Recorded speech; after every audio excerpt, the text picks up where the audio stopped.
Mesdames et messieurs, bonsoir. Merci de nous rejoindre sur l'échiquier international. Au 200e jour de guerre menée par l'entité sioniste contre Gaza, le monde constate avec amertume l'énormité des dégâts causés par la horde sioniste sur des civils sans défense, en plus des pertes en vies humaines qui dépassent les 34 000 martyrs. Des charniers et des fosses communes ont été découverts à Khan Younes et plus précisément dans l'enceinte de l'hôpital Al-Nasr. Au moins 120 corps ont été retrouvés. Pour l'instant, ces horreurs ne sont que le début d'une série de découvertes qui s'annoncent aussi macabres que cette armée dite la plus morale. Une armée qui torture en plus de tuer. La fameuse affaire, nous allons y revenir ce soir également. Souvenez-vous de ce soldat binational qui se réjouissait en proférant les pires injures à l'encontre de détenus palestiniens, mains ligotées et les yeux bandés avec des traces de torture sur leur corps. Eh bien, l'affaire n'est pas passée sous silence. Une plainte vient d'être instruite ou a été instruite contre X auprès du procureur de la République française pour torture et crimes de guerre par Maître Gilles Devers. Tout de suite, les développements.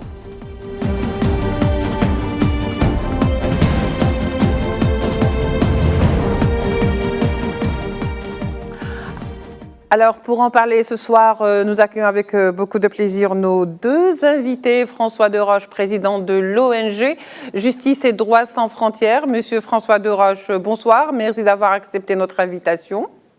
Bonsoir à vous, à vos téléspectateurs et à vos invités. Et Abdelhak Makki est avec nous donc depuis Oran par téléphone. Vous êtes expert en questions politiques et internationales. Monsieur Abdelhak Makki, bonsoir. Merci de prendre part à notre débat. Bonsoir, merci pour vous et merci pour votre invité également et vos spectateurs.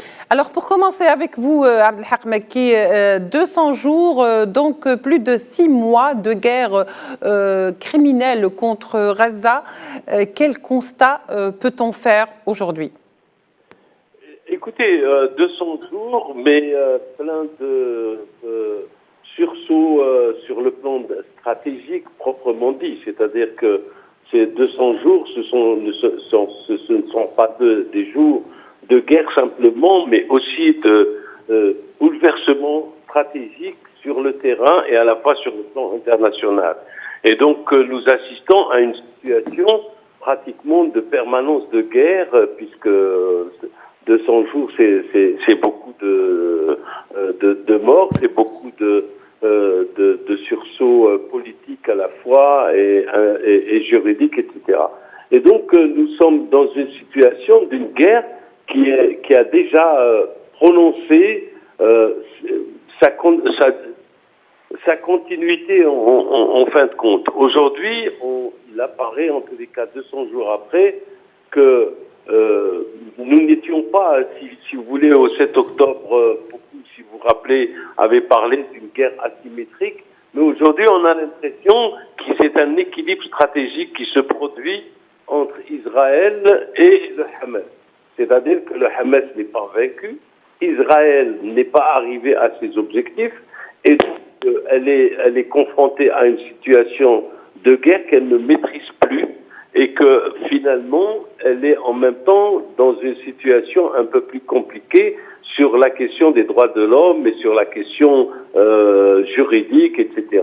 Et que vraisemblablement, l'issue de cette guerre serait assez longue parce qu'elle serait en même temps juridique du point de vue de la Cour internationale de justice qui, on le voit de plus en plus avec la dernière plainte, enfin en tous les cas saisine de la Cour internationale de justice par le Nicaragua qui accuse les États-Unis de complicité de génocide, etc., etc.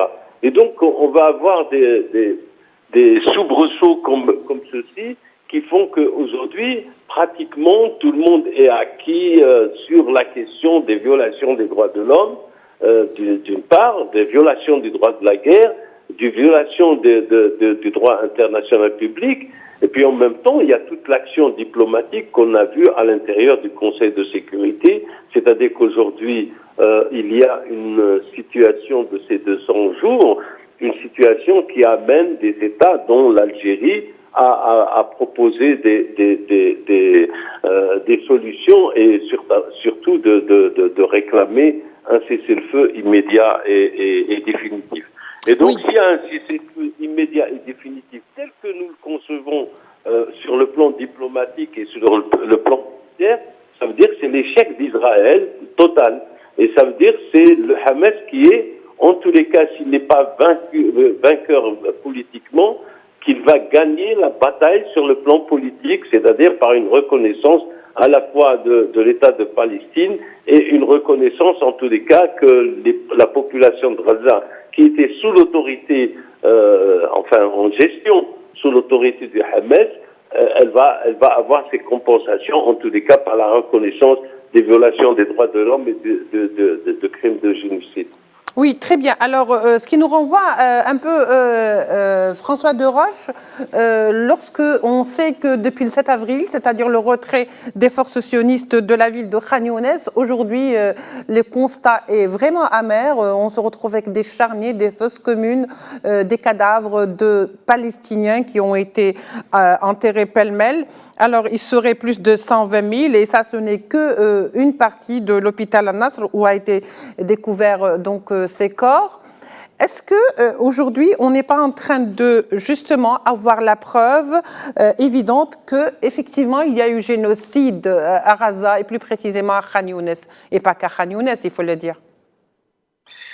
La découverte, bonjour à vous, téléspectateurs. Donc, la découverte, si vous voulez, du charnier qu'on découvre jour après jour survient après que cette armée israélienne a retiré ses troupes de la ville le 7 avril. Et on a une grande partie de Khan Younes aujourd'hui qui est en ruine. Ce qu'on voit, les photos, les images de Khan Younes sont la preuve évidente du génocide. Une grande partie, si vous voulez, de cette ville, en grande partie, la totalité de cette ville a été complètement détruite. Et ces charniers sont des preuves évidentes du génocide et des crimes de guerre les plus impensables. Jamais on n'aurait cru qu'Israël était capable de faire ce qu'elle est en train de faire. Et malgré tout, c'est devant le monde entier. Et aujourd'hui, après ce siège de 2 semaines qui a duré, aujourd'hui, on est effaré par ce qu'on est en train de voir. On est pratiquement à 400 personnes qu'on a déterrées, des enfants, souvent avec des mains liées dans le dos. Et ça vient après quoi? Après que la Cour internationale de justice ait épinglé Israël sur la guerre de Gaza. Oui. Israël a été accusé, comme vous le savez, de crimes de guerre, de crimes de génocide par des Palestiniens et plusieurs pays, dont l'Afrique du Sud, qui a saisi en décembre dernier la Cour internationale de justice. Celle-ci a ordonné à Israël de prévenir et punir l'incitation au génocide. Alors, qu'est-ce qu'on a C'est le contraire qui s'est produit. C'est-à-dire que cette décision a poussé Israël à commettre, à faire et plus de génocide. Cette guerre, si vous voulez, qui dure depuis maintenant 6 mois, avec 34 000 Palestiniens, et je reste persuadé que le nombre est beaucoup plus important, elle laisse derrière elle l'horreur. On a des charniers qui sont la preuve d'exécution de masse de civils. Le témoignage aujourd'hui que nous avons des survivants de Khan Younes aujourd'hui confirme le génocide qui est actuellement en cours. Ce n'est pas la première fosse commune, c'est la deuxième grande fosse commune aujourd'hui. Oui, après celle de Shifa. Absolument. Et je suis sûr qu'on va découvrir d'autres charniers comme Al-Shifa, comme vous vous rappelez, et après un siège encore qui a duré 2 semaines, et puis après on a fait ça, on attaque des hôpitaux, on tue des civils, on tue les cadres, les médecins, les infirmiers, les ambulanciers, c'est un signal fort qui est donné aux Palestiniens, leur dire que même si on n'arrive pas à vous tuer avec des bombes, si on n'arrive pas à vous tuer avec la famine, ben on ira vous tuer là où vous êtes en train de vous faire traiter ou soigner dans les hôpitaux. Ces assassinats systématiques de personnel médical, de journalistes, et aujourd'hui, vous rappelez-vous, il y a l'interdiction totale des journalistes étrangers de rentrer à Gaza, c'est pour que ce crime se fasse si vous voulez, ce crime, il est en train, je peux dire que ça suffit. Là, plusieurs sources aujourd'hui disent qu'on a 400 corps de médecins et d'infirmiers qui ont été tués dans l'hôpital Shifa. Dans cette guerre, oui. Et puis, je voudrais quand même rappeler que tout le monde se souvient du massacre de Boutcha en Ukraine en 2022 et tout le monde a été scandalisé à juste titre. L'opinion mondiale a provoqué des sanctions unanimes contre la Russie. Les mêmes scènes, même pire, plus atroces encore, ont lieu quotidiennement à Gaza, mais comme les victimes sont des Arabes, sont des citoyens de seconde catégorie, et l'armée israélienne, les bourreaux, les propaganistes, et ces pays étrangers, ces pays occidentaux, quelque part, sont complices de ce massacre qui se déroule devant nos yeux en Palestine. Alors, vous faites très bien de le dire parce que de toute façon, ces charniers découverts et ces fosses communes ont permis tout simplement de conforter certains doutes, en tous les cas, je ne sais pas s'ils étaient justifiés, ces doutes qu'il y a bel et bien un génocide à Gaza. Également pour ce qui concerne la torture. Alors, comme vous le disiez, ces cadavres ont été découverts, donc ils avaient les mains ligotées, ils avaient même peut-être les yeux bandés. C'est un petit peu une pratique très courante au sein de cette armée sioniste. Abdelhak Mekki, justement concernant la torture, il va y avoir donc, si vous voulez, une saisine, parce que de toute façon, il y a une pléiade d'avocats, à leur tête donc Maître Gilles Devers, qui vont déposer plainte contre torture, vu que, rappelez-vous, il y a eu quand même à un moment donné, une vidéo qui circulait, une vidéo qui est devenue virale d'un soi-disant soldat sioniste, soi-disant entre guillemets, parce que franchement, pour nous, ce sont tous des tortionnaires qui, justement, se félicitaient d'avoir fait subir des tortures à des détenus palestiniens, sans parler aussi du fait qu'ils proféraient certains injures. Alors, l'association ou l'ONG de M. François Deroche, avec bien sûr la coopération, la collaboration de Maître Gilles Devers, ont décidé de déposer plainte contre torture. Donc le dossier est assez lourd voire accablant contre l'entité sioniste. Abdelhak Mekki. Oui, mais la plainte a été déposée auprès de la justice française. Oui, parce que c'est un binational. Juste pour préciser, donc parce que ça concernait un Français. C'est un binational, oui. Elle est déposée auprès du tribunal d'instance, je crois, de Paris. Mais la question qui se révèle de plus en plus avec le temps, c'est que le procureur de la Cour pénale internationale, qui a fait pendant longtemps une sourde oreille, et même qui cachait un peu ses yeux pour ne pas en parler, a été forcé d'entrer dans une enquête concernant justement la violation des droits des crimes contre l'humanité, d'utilisation de la torture, etc.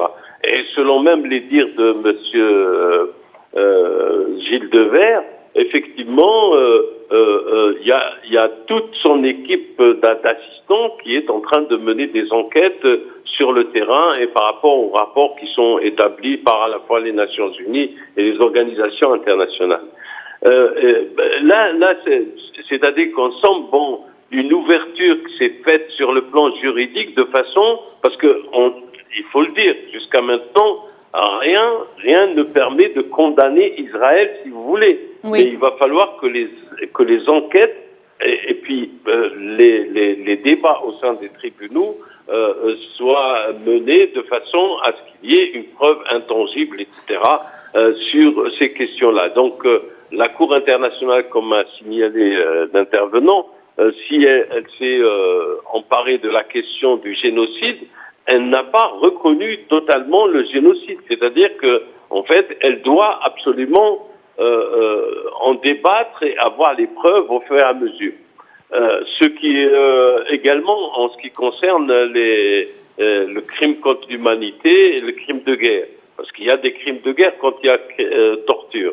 Et donc de ce fait, on va avoir une situation qui va se poursuivre pendant plusieurs mois ou voire même plusieurs années pour arriver à une condamnation.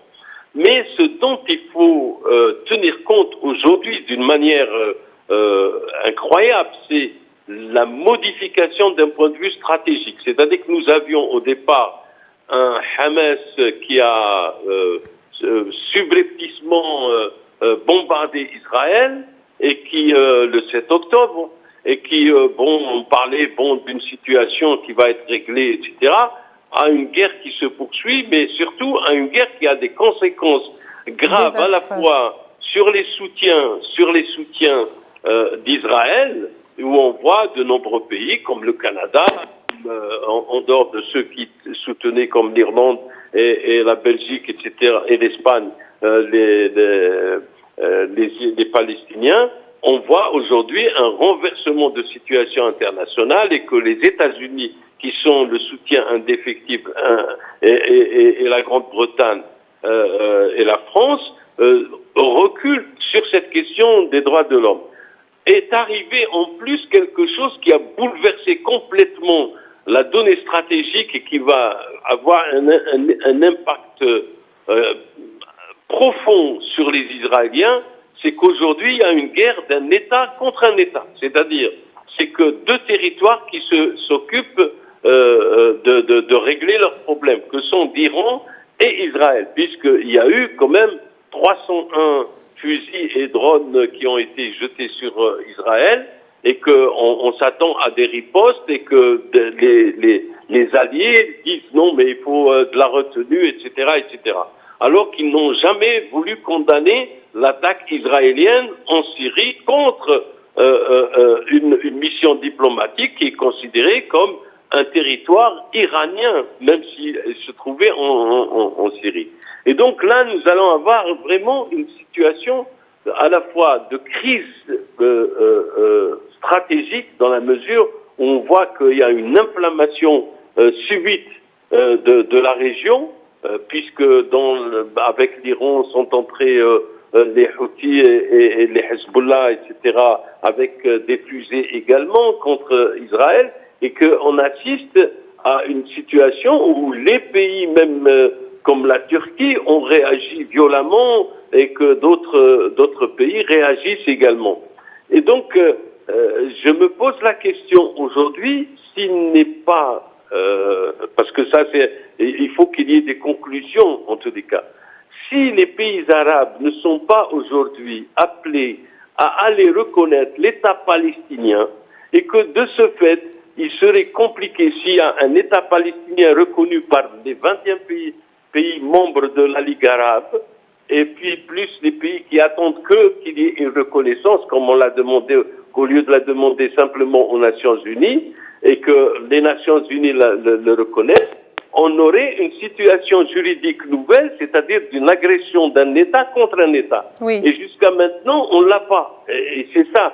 Et la difficulté du droit, c'est qu'il n'arrive pas à dire, ben voilà, Israël est en train de violer la souveraineté d'un État, d'un autre État. Et là, on a donc une nouvelle donnée stratégique également à mener sur le plan international, c'est-à-dire que les États qui soutiennent Israël aujourd'hui, comme on l'a vu par exemple pour le Canada qui s'est retiré les derniers mois, on risque d'arriver à une situation de reconnaissance de l'État palestinien et d'une autre négociation, parce qu'à ce moment-là, la négociation serait entre deux États à équivalence juridique, si je puis dire. Très bien, M. Abdelhak Maki, pour ces explications, cet éclairage. C'est très important justement de le savoir, ce qui explique quelque part aussi le refus ou le vote, en tous les cas, ou le veto utilisé par les États-Unis auprès des Nations Unies et du Conseil de sécurité. Alors, François Deroche, j'aimerais un petit peu qu'on revienne sur cette plainte justement qui est assez importante, puisque de toute façon, comme le disait Abdelhak Maki, il faut fournir des preuves qu'il y a eu réellement génocide, parce que vous savez ce qui s'est passé avec la CPI, que la reconnaissance même de génocide, il lui fallait donc des preuves. Je crois que les arguments sont là. Il y a des charniers, il y a des fausses communes, il y a des cadavres qui sont découverts. Il y a aussi des faits avérés de torture. Votre association ou votre ONG, justement, Justice et Droits sans frontières, compte également emboîter le pas à la plainte qui a été déposée donc par Gilles Devers, derrière lui beaucoup d'autres avocats concernant le fait de torture, et qui consiste justement à ouvrir la poursuite des 4800 Français qui sont partis combattre en Israël et qui reviennent donc tranquillement en France, ce qui relance un petit peu le débat des binationaux cette vidéo qui est devenue virale était également celle d'un Français, oui, d'un Français qui est de double nationalité. Comment faut-il expliquer tout ça? Est-ce que c'est important aujourd'hui que les auteurs de ces crimes soient ou payent de leurs crimes? Je voudrais tout simplement apporter une petite précision. Votre invité a dit tout à l'heure, rien ne permet de condamner Israël. Tout permet de condamner Israël. Il faut rectifier cela parce que aujourd'hui, tout ce qui se passe, toutes les images, toutes les vidéos, toutes les photos, tout ce qu'on découvre aujourd'hui, chaque jour après jour, heure après heure, permet de condamner Israël. Donc on a toutes les preuves. Aujourd'hui, bien sûr, il faut avoir la force probante devant les tribunaux, mais là, on pourra le faire. Bien sûr, Gilles Devers, c'est notre avocat, l'avocat de notre association, et c'est lui qui a mené cette affaire devant le procureur. Nous avons bien sûr, nous avons énormément d'espoir, et on se constituera partie civile si c'est nécessaire. En tout cas, aujourd'hui, on a des preuves flagrantes de génocide, de torture, d'agression, des crimes de guerre, des crimes contre l'humanité. Maintenant, à la justice de s'en charger. Et ce n'est pas parce que le procureur de la Cour pénale internationale n'a pas réagi, il est dans sa torpeur. Je ne sais pas à quel jeu il joue, ce procureur général de la Cour pénale internationale. Il faut absolument qu'il fasse la même chose qu'il a fait pour l'agression russe en Ukraine. Il faut qu'il délivre des mandats d'arrêt, comme il a voulu le faire il y a 3-4 jours contre Benyamin Netanyahou. Mais aujourd'hui, il y a un proverbe qui dit il n'y a pas plus aveugle que celui qui ne veut pas voir. Effectivement, si on ne veut pas voir tout ce qui se passe, c'est que maintenant nous allons franchir une étape extrêmement dangereuse pour la stabilité mondiale. Il faut que tous les criminels soient traduits, soient punis, comme on a fait après la Deuxième Guerre mondiale. Les nazis ont été chassés un après l'autre, et ils ont été tous jugés, et tous les États qui ont aidé le régime nazi ont été punis et payent jusqu'à maintenant, jusqu'à pratiquement 80 ans après la Deuxième Guerre mondiale. On est encore en train de condamner, on continue à condamner ceux qui ont commis des crimes nazis. Et je suis désolé, je vais être assez direct, ce qui se passe, les nazis ne peuvent rien envier à l'armée israélienne. Ce qui se passe est nazi actuellement. Ce qui se passe aujourd'hui dans cette région du monde qui est totalement, on attaque des civils, on attaque des femmes, des enfants. On a vu des enfants qui étaient les yeux bandés, les mains au dos attachées, et qui ont été dans ces charnières, dans ces fosses communes. Ça, c'est inacceptable. Où est l'humanité? Où est le droit international? Donc, il faut absolument que ce droit international puisse ce crime ne peut pas rester impuni. Si vous voulez, il faut absolument qu'on puisse juger pour pouvoir apporter une certaine sérénité à nos enfants, à nos petits-enfants, leur dire que celui qui commettra un crime sera de toute façon, tôt ou tard, pourchassés et traduits devant les tribunaux. Merci beaucoup, Monsieur François Deroche, pour ce message très positif. En tous les cas, c'est la meilleure des choses qu'on puisse souhaiter aux Palestiniens, cette satisfaction, ceux qui ont perdu leur famille, leur maison et leur pays, parce que de toute façon, il ne reste pas, Gaza est en ruine, que ce soit Gaza au sud ou au nord. Je vous remercie donc nos deux invités aujourd'hui, François Deroche, président de l'ONG Justice et Droits sans frontières, qui était avec nous depuis Paris en direct, et Abdelhak Mekki, expert en questions politiques internationales. On se retrouve demain pour un nouveau numéro de l'Échiquier international. Au revoir.